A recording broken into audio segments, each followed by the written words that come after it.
Bismillahirrahmanirrahim. Assalamualaikum warahmatullahi wabarakatuh. Apa khabar anak-anak? Okey, untuk pelajaran adab pada tahun ini, pada minggu ini, kita akan masuk pada pelajaran yang ke-9. Tajuk adab pada minggu ini adalah adab membaca Al-Quran. Okay, sebelum tu kita mulakan dengan membaca doa dulu.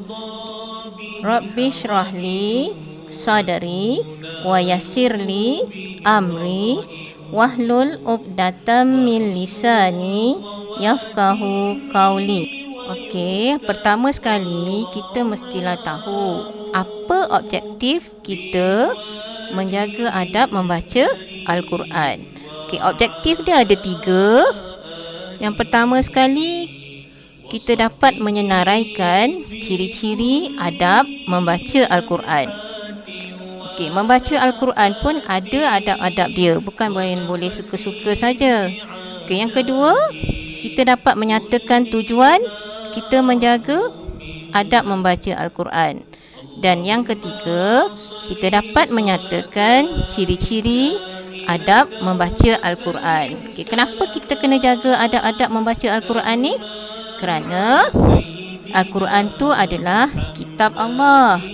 Al-Quran juga adalah panduan hidup bagi umat Islam. Dan selain daripada tu, yang paling penting, Al-Quran adalah mukjizat Nabi Muhammad yang terbesar. Adab membaca Al-Quran terbahagi kepada 3. Yang pertama, adab sebelum membaca Al-Quran. Sebelum membaca Al-Quran, ada 6 adab yang perlu kita ikut. Yang pertama, bila nak baca Al-Quran tu, kita mestilah memakai pakaian yang menutup aurat. Yang kedua, sebelum membaca Al-Quran, kita mesti dah berwuduk, maknanya dah ada air semayang. Yang ketiga, sebelum membaca Al-Quran, kita hendaklah duduk di tempat yang bersih. Takkan kita nak duduk depan TV, kita nak baca Quran. Takkan kita nak duduk dekat dengan orang-orang yang sedang berbual-bual. Jadi kita cari tempat yang sesuai, terutamanya dekat atas tikar sejadah selepas solat. Okey, yang keempat, adab sebelum membaca Al-Quran. Bila kita nak baca Quran tu, kita mesti menghadap kiblat. Jangan membelakangkan kiblat. Kita mesti menghadap kiblat.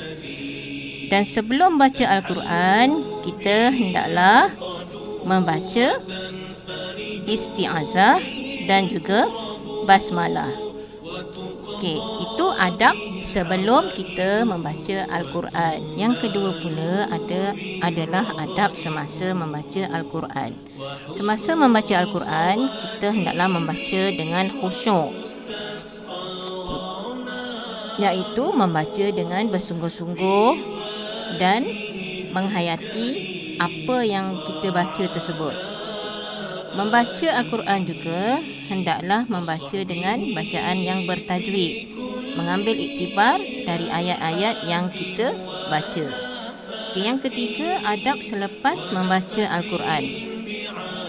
Bila kita dah selesai baca Al-Quran, yang pertama, anak-anak hendaklah menutup Al-Quran dengan cermat, pegang dan bawa Al-Quran dengan berhati-hati, pakai tangan kanan. Lepas tu letakkan Al-Quran di tempat yang sesuai, seperti ke atas meja, atas rak, maknanya di tempat yang tinggi. Okey, kita lihat pula apakah hukum dan kelebihan membaca Al-Quran. Hukum membaca Al-Quran adalah mendapat pahala sunat, dan kelebihannya pula boleh mendapat ketenangan jiwa, mendapat keberkatan dan juga mendapat pahala. Masa membaca Al-Quran, ada perkara-perkara yang sepatutnya kita tidak lakukan. Seperti yang pertama, jangan bercakap-cakap ataupun berbual-bual. Yang kedua, bermain-main dengan kawan.